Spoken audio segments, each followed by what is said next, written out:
Salam damai Tuhan kita Yesus Kristus selalu beserta kita. Semoga kasih karunia Allah, kesehatan dan berkat selalu berlimpah atas hidup kita.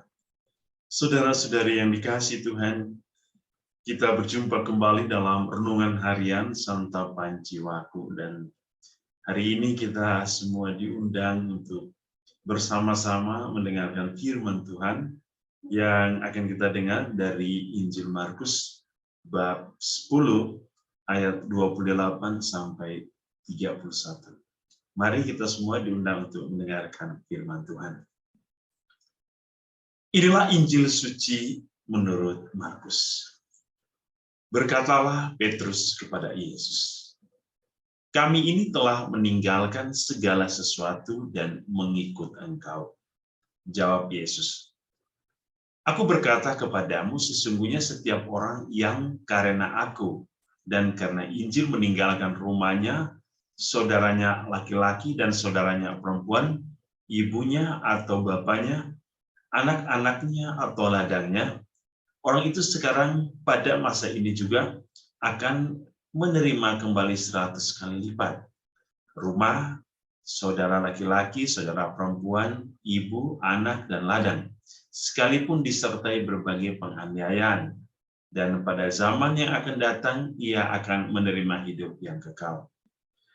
Tetapi banyak orang yang terdahulu akan menjadi yang terakhir, dan yang terakhir akan menjadi yang terdahulu." Demikianlah sabda Tuhan.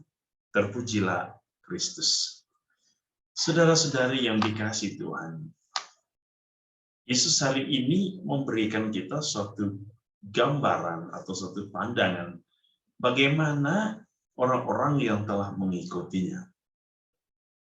Apakah meninggalkan segala sesuatu yang berada di dunia ini untuk bersatu dengan Allah berarti kita kehilangan sesuatu? Tentu tidak. Yesus menjamin kepada siapapun yang berkehendak baik, yang berani untuk meninggalkan segala sesuatu di dunia ini, lalu bersatu dengan Allah. Mengikuti Kristus berarti siap untuk melepaskan keterikatan kita dengan dunia yang selalu menghambat kita untuk bersatu dengan Allah.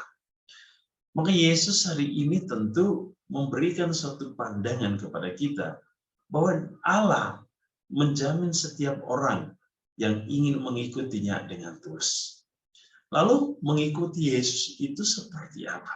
Itu yang paling penting. Dalam bacaan pertama, Rasul Petrus itu memberikan makna bagi kita bahwa mengikuti Yesus berarti menerima Yesus yang datang dalam hidup kita. Yesus yang akan membawa keselamatan bagi manusia.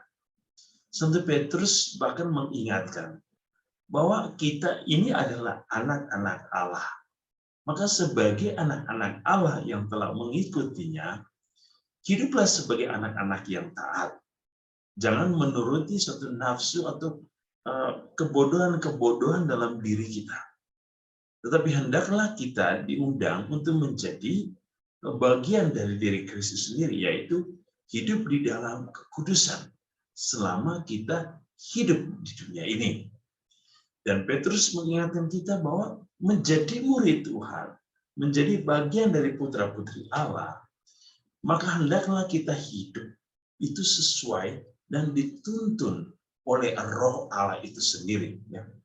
Roh Allah yang akan mengenalkan kepada kita, mengajarkan kita, dan menuntun kita kepada keselamatan.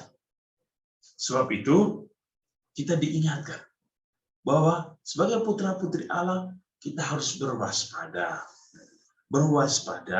dan tetap meletakkan pengharapan kita di atas kasih karunia Allah yang dianugerahkan kepada kita dalam diri Kristus. Saudara-saudari, itulah hal yang penting ketika kita mengikuti Kristus. Mengikuti Kristus berarti menjadi putra-putri Allah yang taat kepada Allah dan siap untuk meninggalkan segala hambatan-hambatan yang mempersatukan kita dengan Allah, teristimewa hambatan-hambatan yang membawa kita kepada hawa nafsu duniawi yang akhirnya menghancurkan hidup kita. Semoga kita semua sebagai putra-putri Allah senantiasa dikuduskan, dibimbing, dan selalu diberkati dalam kasih dan berkat Allah yang berlimpah. Dalam nama Bapa dan Putra dan Roh Kudus. Amin.